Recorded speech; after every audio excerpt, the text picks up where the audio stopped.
person drinking tea over there.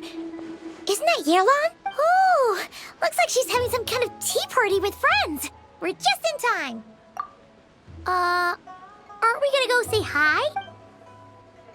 Well, Officer Edler, after all that work, I think we've got them this time. Might take a few days to wrap up things in the field. In the meantime, I think you've earned yourself a break. Much appreciated, Miss Yelan. This case really took it out of me. 13 strongholds. One thieving weasel after another. We rounded up so many people, you almost start to hope a few were innocent, just to balance it out. I'm just glad we finally took down these crooks. Anyway, I'm gonna drop in on that old classmate of mine in Chaoying Village and reminisce about old times. Don't forget to take some tea and dim sum back to your friends at the Maison Gardiennage.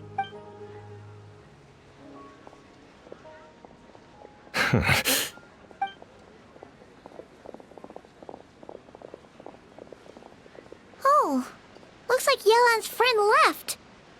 Paimon kinda wanted to meet her. Ah, another pleasant surprise. Traveler, Paimon, take a seat. Excuse me, a pot of your finest Yunlai white tea if you would. And 2 more place settings.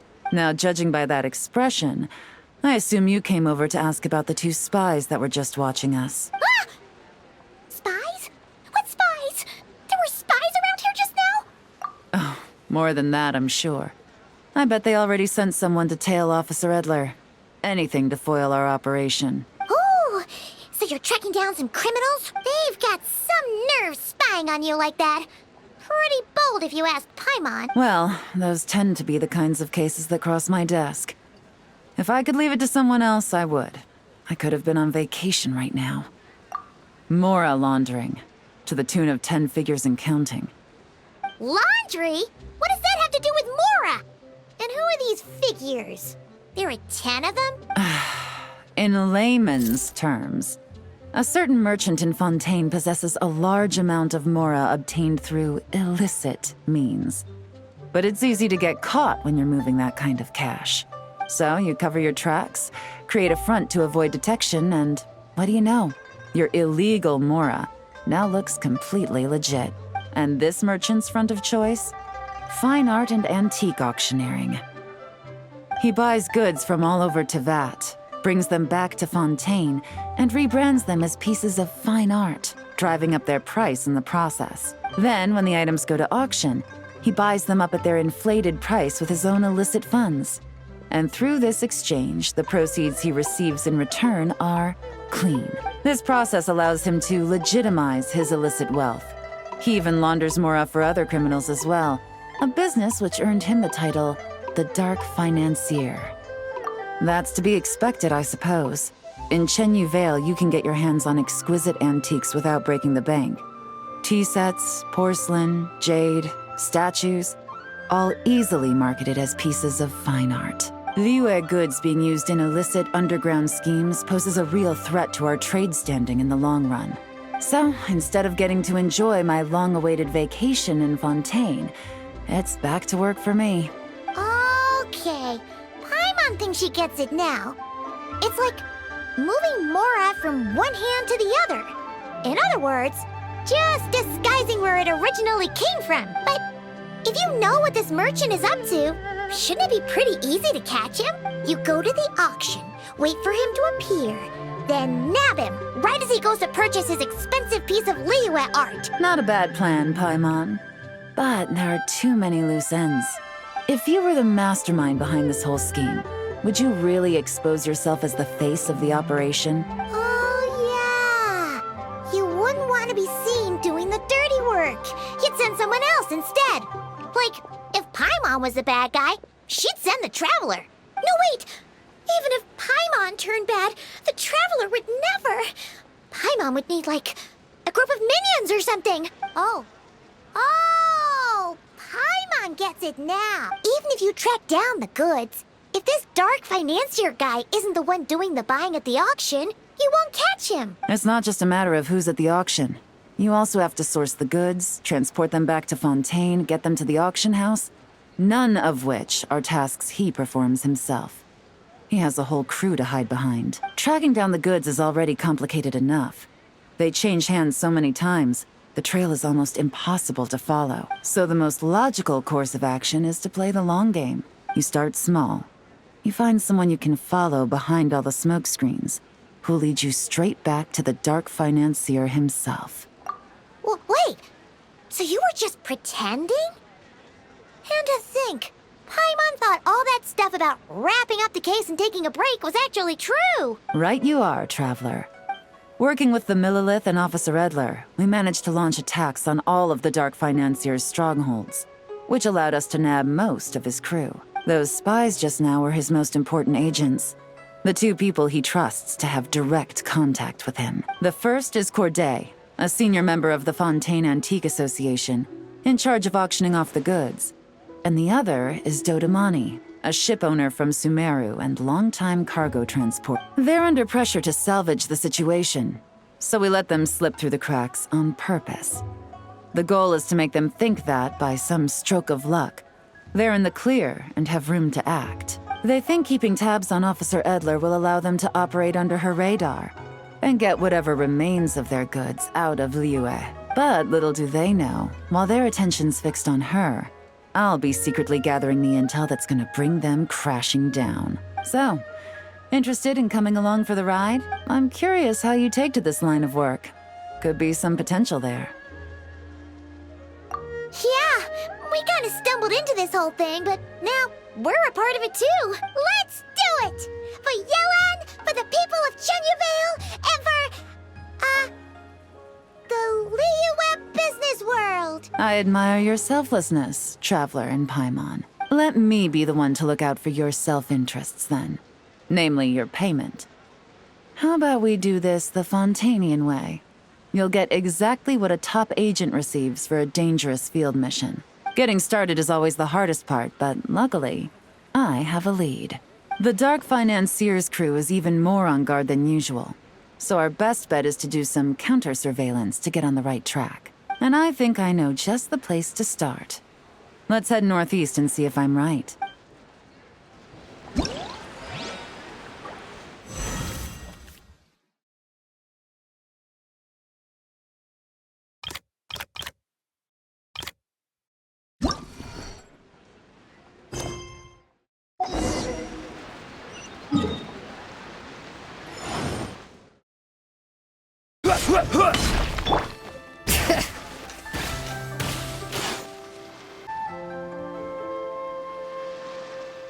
All right, let's start our investigation here.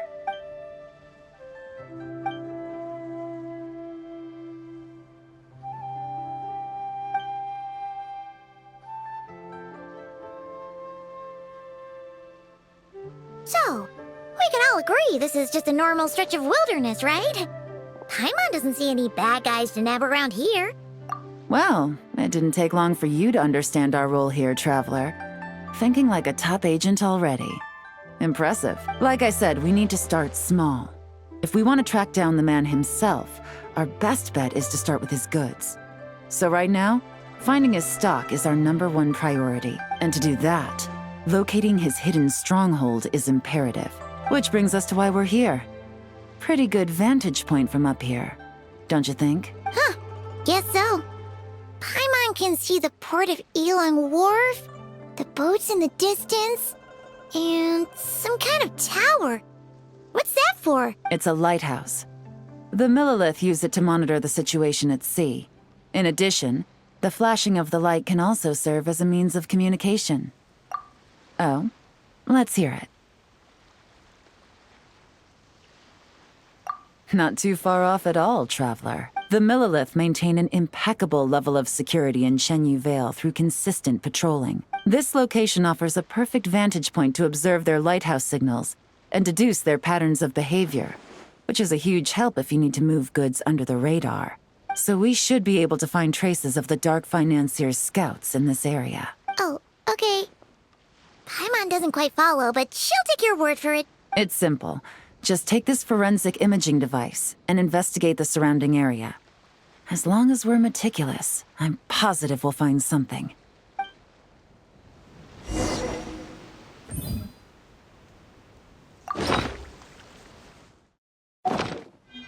Once you equip the forensic imaging device, you can start looking for clues.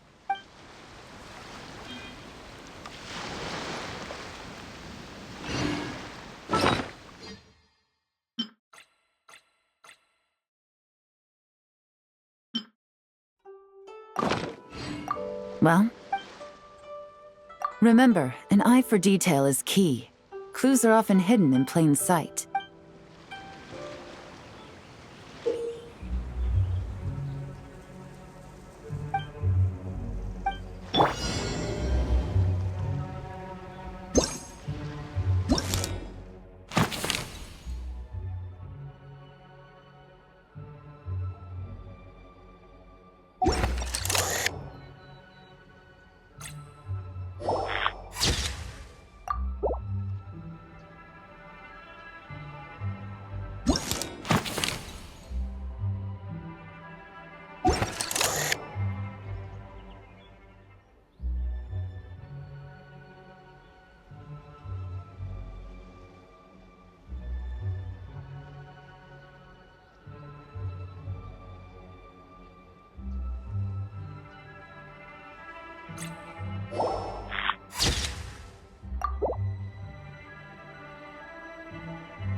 Some good finds. Whatever door this key opens could be critical to the investigation.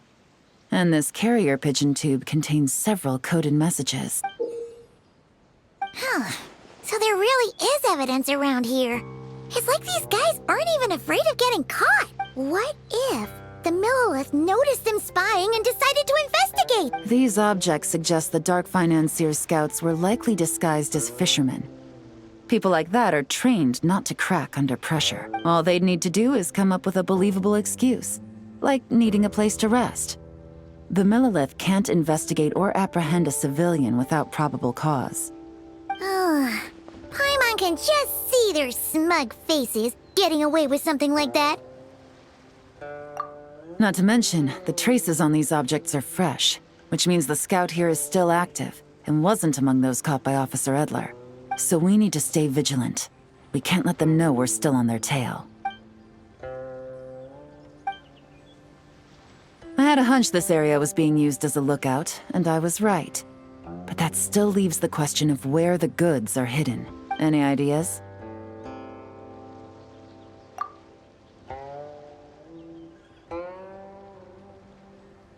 Spot on again, Traveler. Looks like you don't need anyone to hold your hand when it comes to deductive reasoning. Given a carrier pigeon's speed, the two locations should be close enough to deliver messages quickly. That means the base we're looking for should be within a certain radius. Ruling out areas within line of sight of the lighthouse, as well as places with a lot of foot traffic. That just leaves the shallows to the north of Mount Mingyuan? That certainly sounds plausible. You have the cover of the mountains, and the advantage of hiding right under the authorities' noses. Well, our next destination is decided then. Let's go. And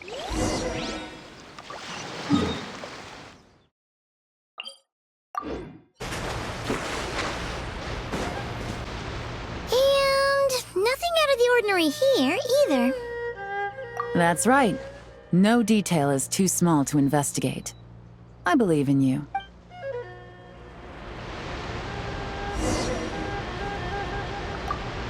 The evidence could be even more well hidden this time. All set? All right. I know you have an eye for detail, so use it to your advantage. You've got this.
Definitely wasn't easy to find. Well, well. Looks like you tracked it down in no time at all. I see your potential as a solo field agent, Traveler. Now, time to test out the key we found earlier. Let's see what surprises could be in store. This isn't their home turf, so I doubt they had time to set more traps. Should make our lives easier. I'll take it from here. The last thing we want is to leave traces behind in there. Caution is the name of the game. You two keep a lookout. Make sure no one barges in while I'm in there. You got it! This is a first for us, but the Traveler can do anything. He's got your back!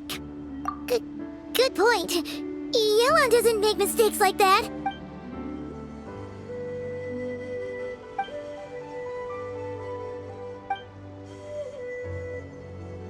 All right, that's done. I've noted the features of all the porcelain items, vases, and teas stored here. We need to keep a lookout for these features at the auction and pinpoint the person attempting to purchase the corresponding goods. Then, we can let them lead us to our main... Wow, that was fast!